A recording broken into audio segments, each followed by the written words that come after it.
Welcome students to the RS group of schools.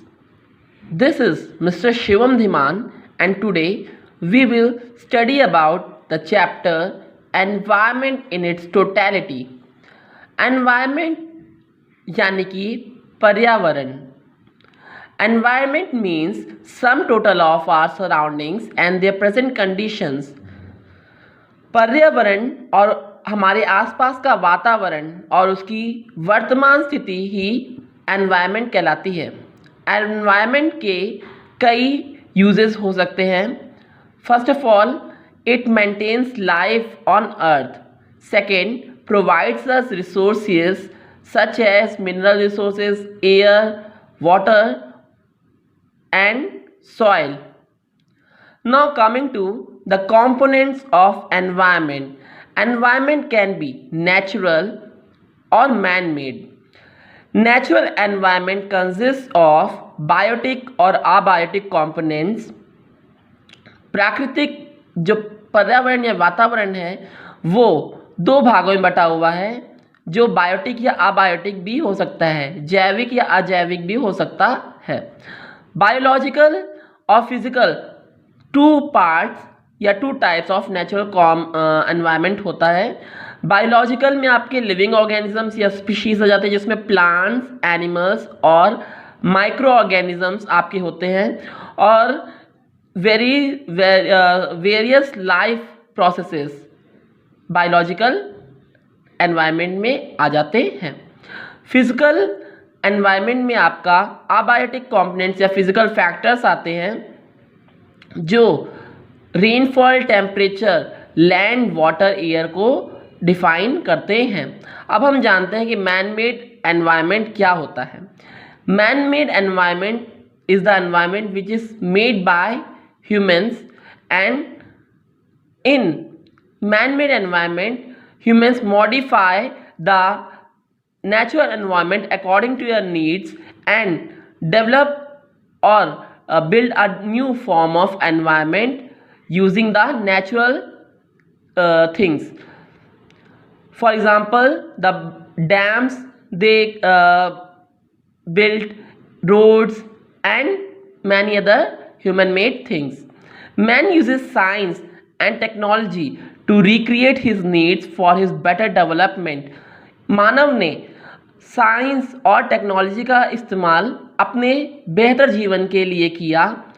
जैसे आदि मानव, early human adapted himself with the surroundings and then he begin to live socially and then develop many or build many create inventions for his better living life. Now we shall understand about domains of our environment, means parts या zones of our environment.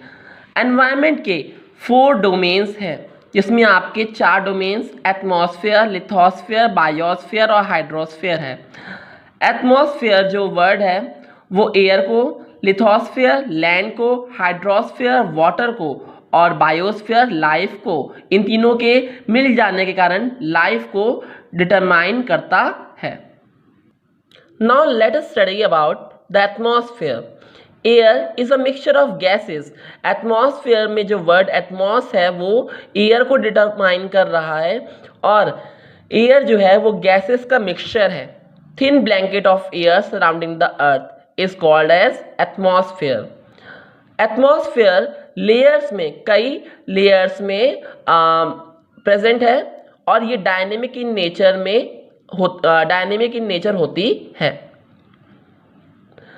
अब हम अगर जाने कि various layers क्या होती है, तो आप अगर जैसे ट्रोपोस्फेयर, मेसोस्फेयर, एक्सोस्फेयर, एंडो जो स्ट्रेटोस्फेयर, ये सब लेयर्स हैं एटमॉस्फेयर की. Components of air are nitrogen, oxygen and carbon dioxide, with nitrogen 78%, oxygen 20.9%, and carbon dioxide 0.03%, with some other gases like argon and dust and water vapors. Air exerts pressure and has weight. Air में दबाव होता है और भार भी होता है. Now let us study the various importance of atmosphere. जो एटमॉस्फेयर का इम्पोर्टेंस है कि फर्स्ट ऑफ ऑल ये अर्थ में टेम्परेचर को जैसे हीट या कोल्ड को मेंटेन करता है। दूसरा, ओजोन लेयर, जो एयर एटमॉस्फेयर में ओजोन लेयर है वो हार्मफुल यूवी रेज जो सन से आती हैं उनको उनकी एंट्री को अलाउ नहीं करता है, और हार्मफुल रेज से जो हार्मफुल यूवी रेज से बचाता है, जिसके कारण स्किन कैंसर की प्रॉब्लम भी हो सकती है। But due to global warming and depletion of the ozone layer in Antarctica, melting of glaciers and rising in temperature of the earth can be seen. Third is the response. It is responsible for precipitation, and it acts as a medium of propagation to enable us to hear sounds. Now we will study about the lithosphere, means land. 29% of the earth's part is land. 29% जो धरती का भाग है वो जमीन है। लिथोस word चट्टानों या पत्थरों को से मतलब डिनोट करता है। It is a Latin word, Latin भाषा का ये शब्द है लिथोस, और ये रॉक्स को डिटरमाइन करता है। Hence showing that lithosphere means the zone of rocks और सॉइल। लिथोस्फीयर आपका कॉन्टिनेंट से लेकर ओशन के बेसिस तक, ओशन के एरियाज तक कवर अप है। लैंड ही इकलौता बेस है जो जिस पर सारी लिविंग एक्टिविटीज परफॉर्म होती है। Land is the base on which all living activities takes place. The earth is divided into 3 parts: crust, mantle and core. The topmost layer on which we live is the crust. Average thickness is only about 100 km, which is of lithosphere. If you see the crust, it is divided into 2 parts: continental and oceanic. Now we shall see about the importance of lithosphere. Importance of lithosphere. First, weathering of rocks cause the soil formation by the action of wind, water and temperature. जो rocks है वो soil formation यानी कि मिट्टी बनाने में help करती हैं जब उन पर हवा, पानी या टेम्परेचर का इफेक्ट पड़ता है।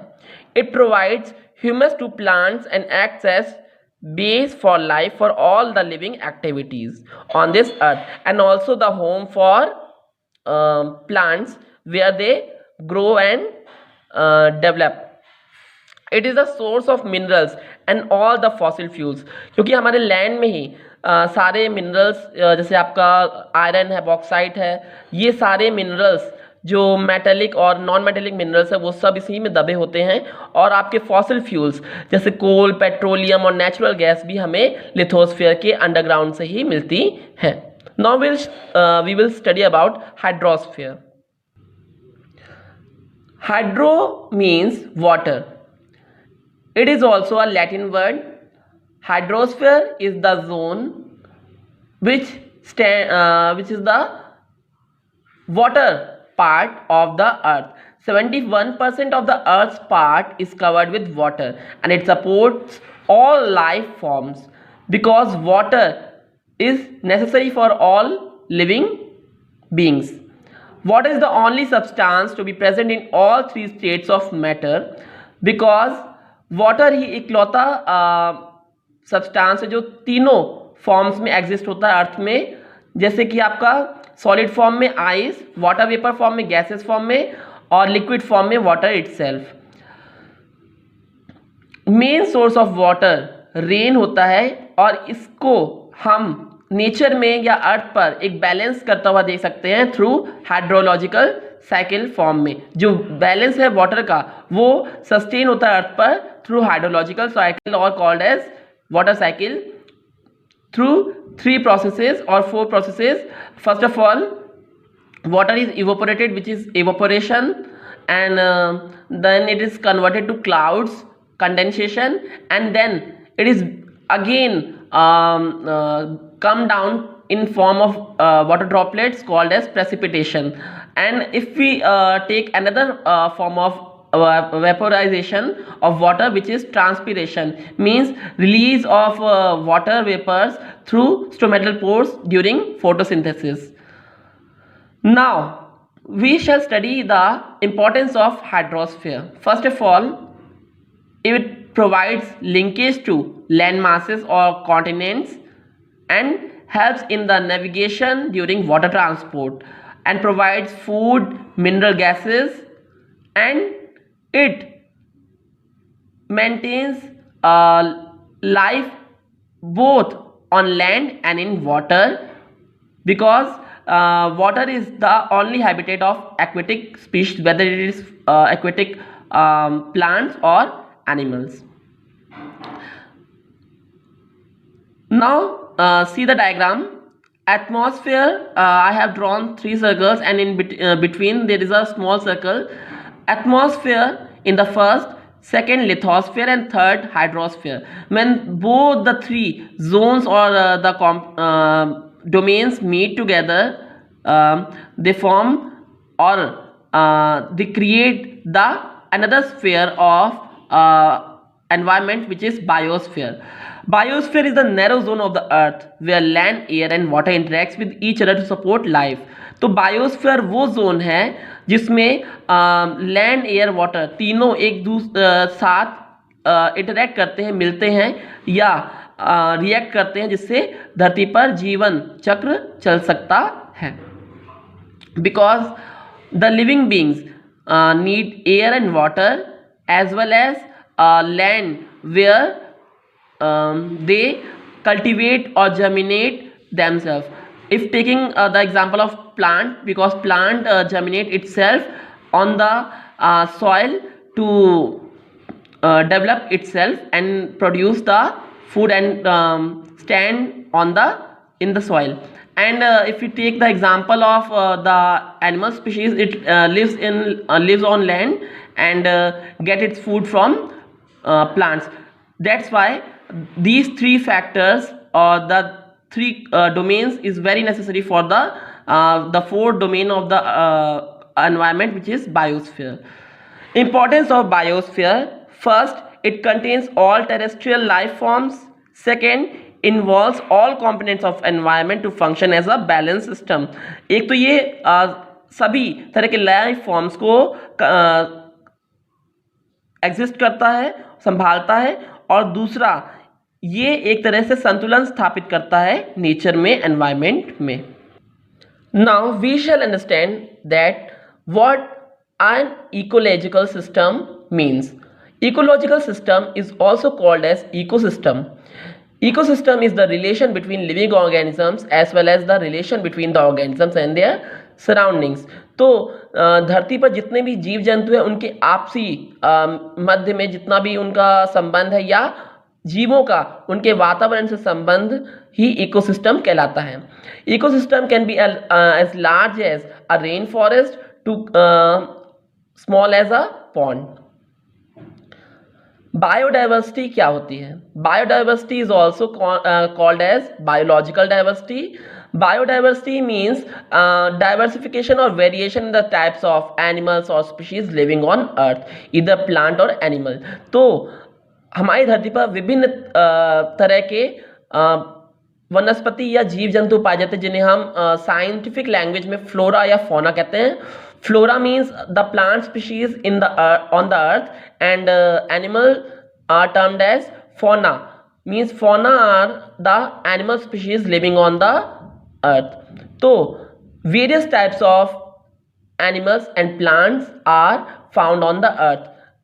It is considered as there are above 3 billion or 5 billion on the earth. The factors which are responsible for the diversification of the species, first is evolution of species or adaptation.